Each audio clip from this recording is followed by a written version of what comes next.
Hi, hello, hi, welcome to the Biomedical Engineering News. Yeah, woo, that was a sharp pause to that applause. And let's give them some sound effects.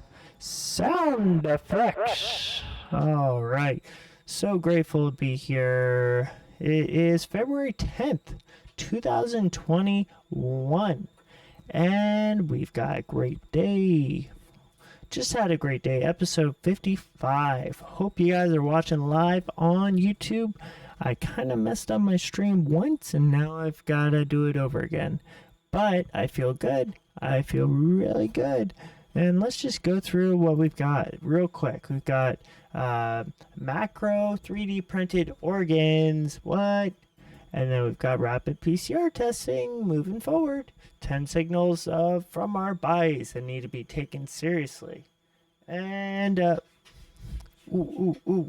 implant may improve lives for people with serious balance disorder.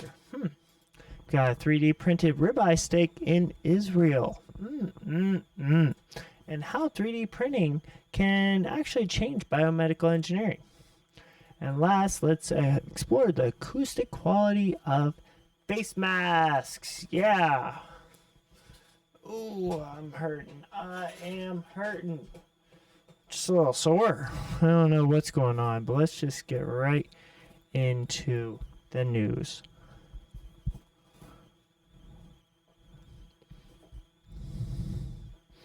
All right, so we do have some fear mongering for you coming right up. Kind of cut it short, but it's okay.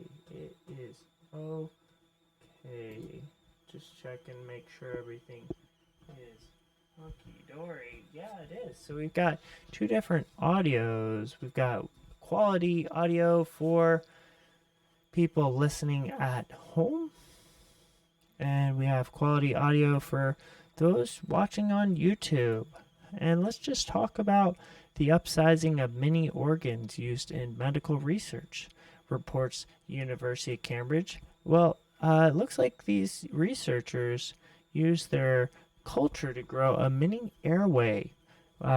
Which is the first time that a tube-shaped humanoid has been developed without the need for any external support. Okay, I like that.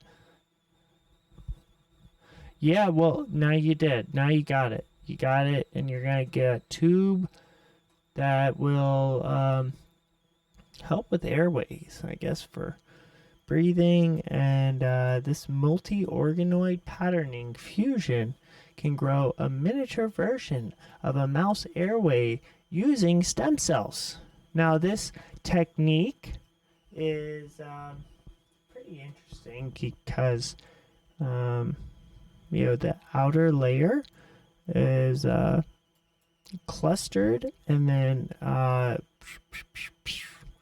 you can see my hands right now, we did a little, it's a gradual maturation of the cells. So it doesn't happen quickly, but it does happen.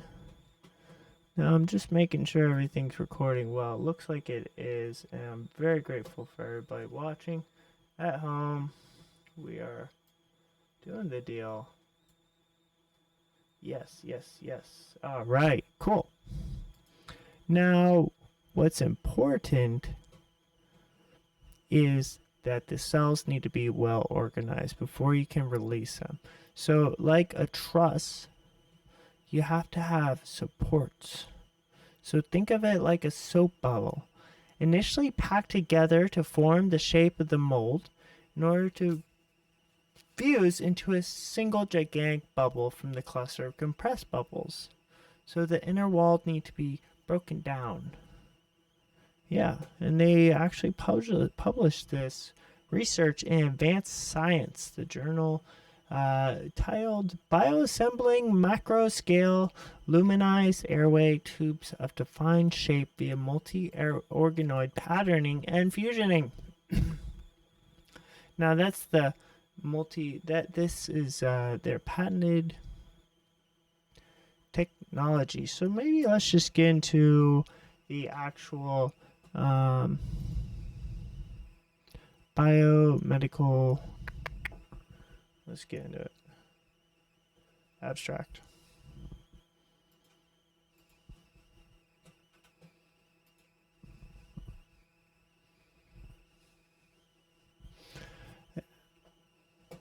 Yeah.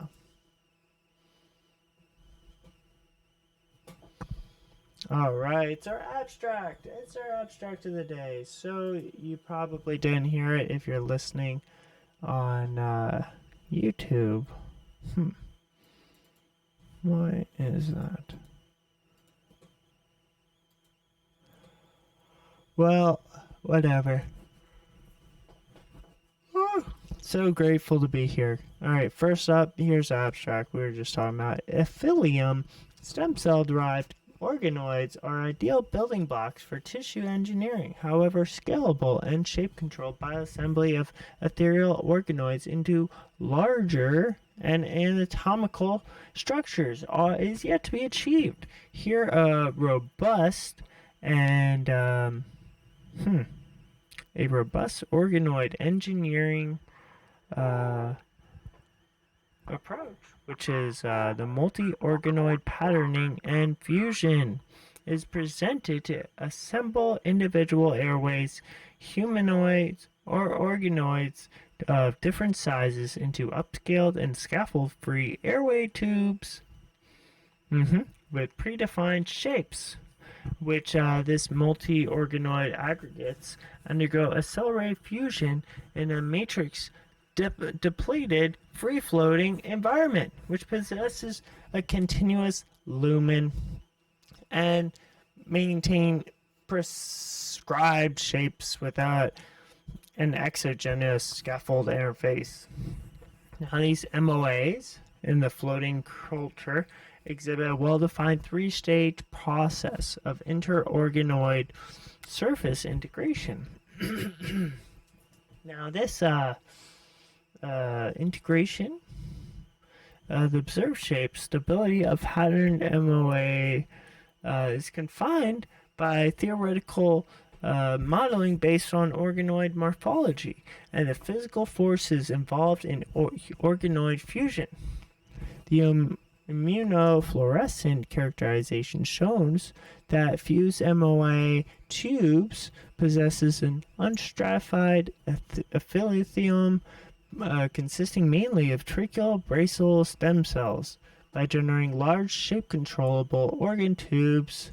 Now this enables upscaled organoid engineering towards integrated organoid devices and structurally complex organ tubes.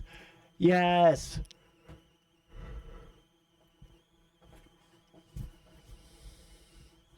Yes! We've got more sound effects! Yeah! I hope you love them because I'm so grateful. I have yet to figure out how to play them live on YouTube, but we will get there soon. So bear with me as I switch to a bigger screen. There we go. Now, moving forward, let's get some ambiance. All right. So we talked about the PCR test. Well, this rapid PCR test is moving forward. It is moving towards the destination that we need to be in. And let's go this little.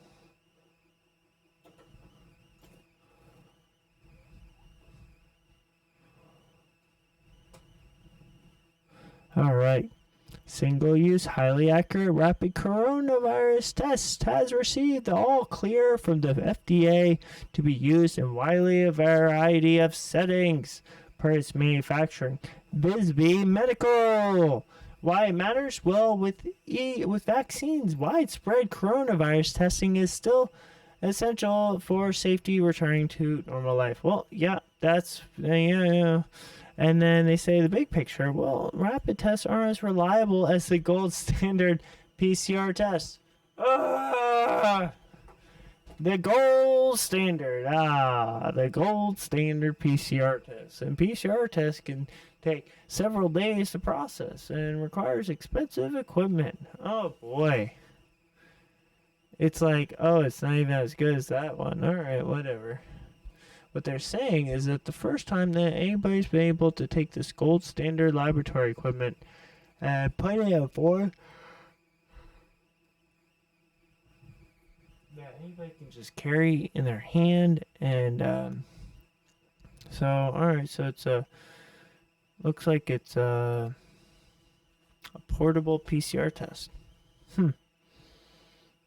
So for use in labs and hospitals a few months ago, and this week the agency said the test can be used in places like airports, schools, businesses, as long as they've received a waiver from FDA requirement that tests be run by a laboratorian. Huh.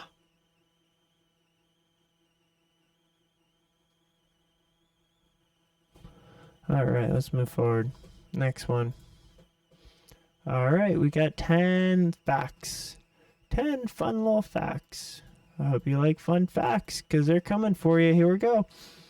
10 signals that from our bodies that need to be whatever. Let's that need to be taken very seriously. All right, this is no joke. 1. Dark, sick girls under the eyes. Oh, yeah. Alright, just real quick, I just want to let you guys know that you can call in and give me suggestions of what I should talk about. Or if you have any comments, criticisms, I'm open. Or just want to give some bad medical advice. Or you want some free promotion for your medical device. I'm now selling myself. If you haven't heard, I'm doing commercials now. And it's been one commercial, play twice for Anchor. Get your Anchor. All right, here we go. This is the phone number to call in. 424-230-8808. There it is. Call in. All right, so number 1, dark circles under the eyes. Yep, it appears if you don't get enough sleep, you need no less than 7 to 8 hours every night. And it could be something else, anemia, where your body doesn't produce enough red blood cells. So that makes the skin under your eyes go dark. Alright, number 2, color changes in your fingers. If your fingers change colors, you should be aware that there's a serious reason for this. This is a sign you have Reynolds disease syndrome, a condition where low temperature causes spasms of blood vessels, leading to change in the color of your skin of your fingers. Some spooky fingers. Blobs in front of your eyes. Oh, we skipped one. Blurred vision. Yep. That could be astigmatism. Blobs in front of your eyes. Alright, blobs. They're like dots. They didn't really say much about that. Music in your stomach. Rumbling in your stomach is caused by the process at work of your intestines. If this occurs only rarely, then there's nothing to worry about. But you should find your stomach is making noise on a regular basis and accompanied by pain. You should see your... Alright, number 2, peeling skin. Number 7, partial loss of smell. Number 8, twitching eyelids. Number 9, ringing in your ears. 10, dislocation of your shoulder joint. And now we've wasted your time. Thanks for that. Let's exit out of there. Alright. Implant may improve lives of those with serious balance disorder. Alright, an inner ear implant may help people with debilitating balance disorder stay on their feet again. An early study suggests. So, bilateral vestibular hypofunction which this disorder arises from a problem in the balance system of both inner ears, leading to chronic diseases and instability when standing or walking. Now, researchers have found that surgically implanting device that stimulates the vestibular nerve in the inner ear improves those symptoms to the extent that patients could get back to exercising and gardening. Yeah. That's good. Alright, what's BVH? Bilateral vestibular hypofunction. So, yeah, tense feeling of, it's kind of like vertigo. Meniere's disease. Well, that's a great segment into our biohack of the day. Let's get to it.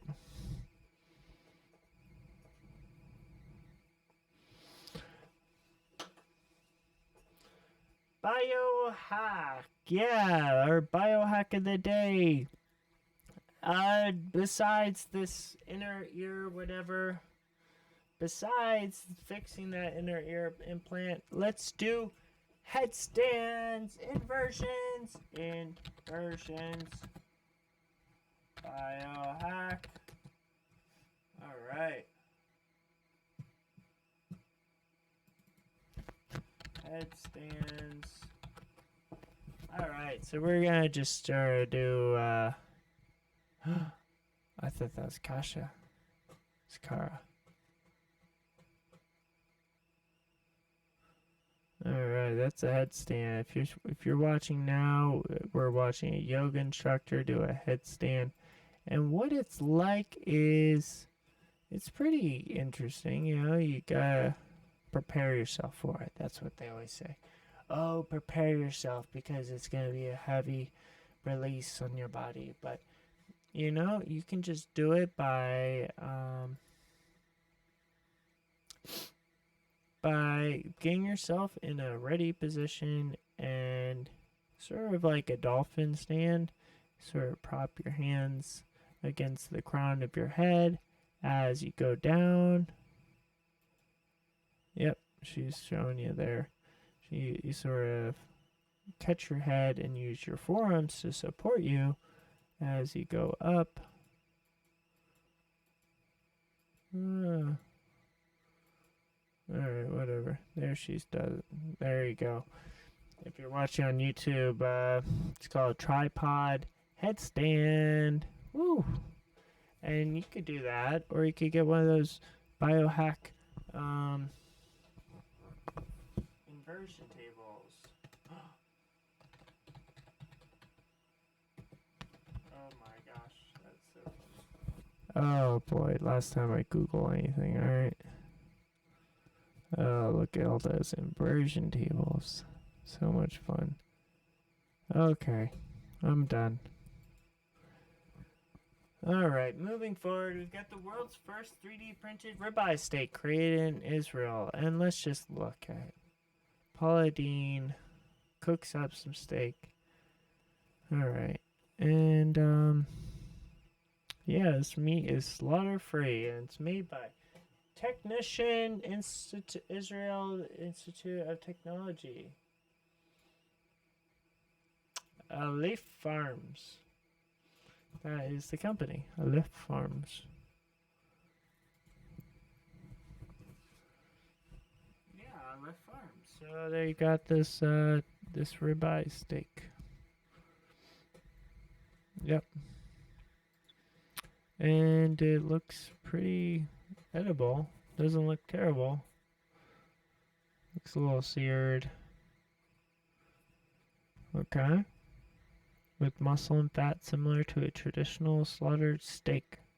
The futuristic food features the same ornoglyphic attributes of a delicious tender ribeye steak you'd buy from the butcher.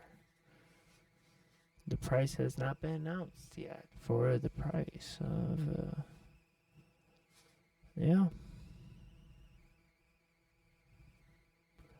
Alright, well it doesn't look like, how did they 3D print it? Paula Deen.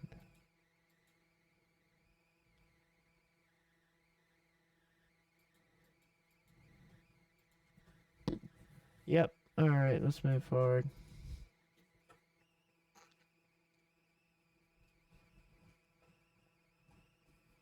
That sort of gets into our next segment. 3D printing prosthetics. Yeah. Alright, so how do you make more affordable bionics and prosthetics? Well, you can make a 3D printed hand as little as $50. So let's see what we're talking about. Alright, look at that one. Looks pretty good.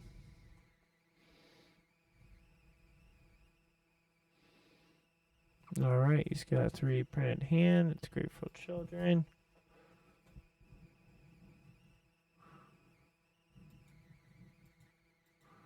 Robert Downey Jr. gives a kid 3D printed Iron Man hand.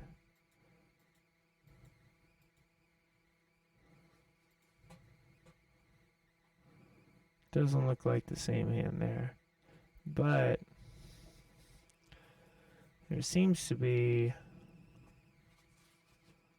some consistency. This one, exoprosthetic leg, which is very thin, wiry structure.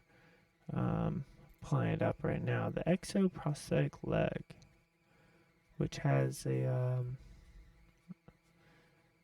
a leg prosthesis, sort of like a shell of an arm. And then there's the fit socket. So you sort of stick your leg in there, and then it sort of clenches down on it, and it sort of pushes into it. Okay. It's pinching. It measures the biomechanical stiffness properties, which is really cool. You know, it's pretty cool. So then they can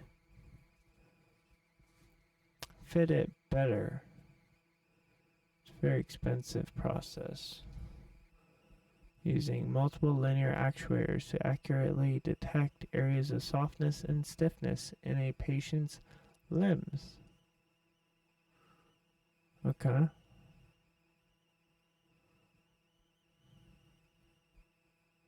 Oh wow, accurate mapping of areas of softness and stiffness.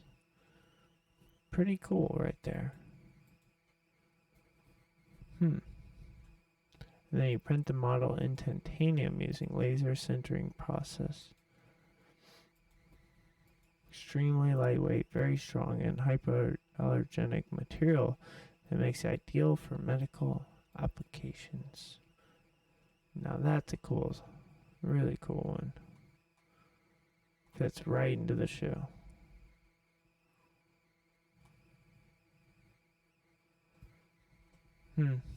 Alright, cool. Let's jump over to the last subject. From Kennesaw State University, engineering team explores acoustic qualities of face masks. Now, how did this first become involved in the field of research? Well, I don't know. This is sort of like an interview with Laura Rahula, associate professor of mechanical engineering, where professor of electrical engineering at Kennesaw State University. Where is that? In Georgia. Alright, and the trio will discuss a research study involving acoustic qualities of different types of face masks. Now, I don't feel like reading into it too much, but let's see if I can just get good stuff from it. There's not really, talking about reading lips, and then the Duke study, droplet transmission, and then evaluate their acoustic transmission. Well, in my opinion, I think it's pretty hard to talk with the mask on. So I end up screaming super loud out of frustration because I have to stand behind a plexiglass thing and talk through a mask, and sometimes it's just a lot of work. But we do it. We do it, and we hope to gosh we don't have to keep doing it. Hopefully it'll be over soon. And